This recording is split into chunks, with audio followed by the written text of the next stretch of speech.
and gals out there, this is RockinRaffi bringing you another edition of RockinRaffi's Home Cooking.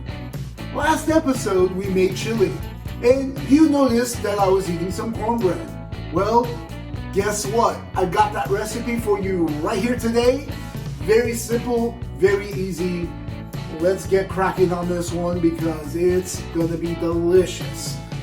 So what are we waiting for? Let's make some cornbread. Combine half a cup of flour, half a cup of cornmeal, 1.5 teaspoons of baking powder, a pinch of salt, and mix all these dry ingredients together. Then add 1 egg, half a cup of milk or oat milk, 2 tablespoons of honey, 2 tablespoons of vegetable oil,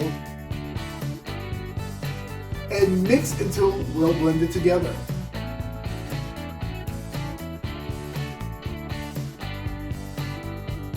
Bake this in a greased round loaf pan between 25 and 30 minutes.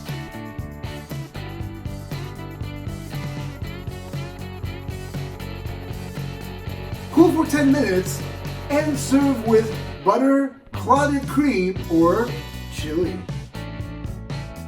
And here we are, the cornbread. It looks so great, it looks so good. It's like the perfect cornbread. When it was in the oven, it was ready for it to come out, I knew right away what time it was because the entire house smelled so good with this. And you know what? We're gonna try this right now with a little bit of clotted cream and honey. Let's give it a shot.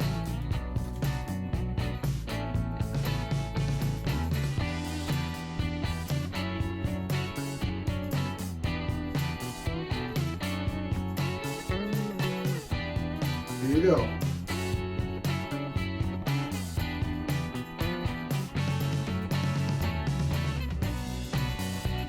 Wow, this is really good. It's nice and moist. It's this one, hands down, cornbread. You know, this recipe doesn't call for sugar at all, but instead it has natural sweetener from the honey, and it is so good. You can add some butter, or us European people like clotted cream. And this goes so well with the chili that we made in the previous episode. So why not make it today? And that just wraps up today's episode. And if you haven't already, don't forget to like, subscribe, comment down below. Let me hear your thoughts on this cornbread. Don't forget to share with your friends and family, and that bell. Don't forget to click on that notification bell so that you're notified when my next videos upload. And until next time, keep on rocking!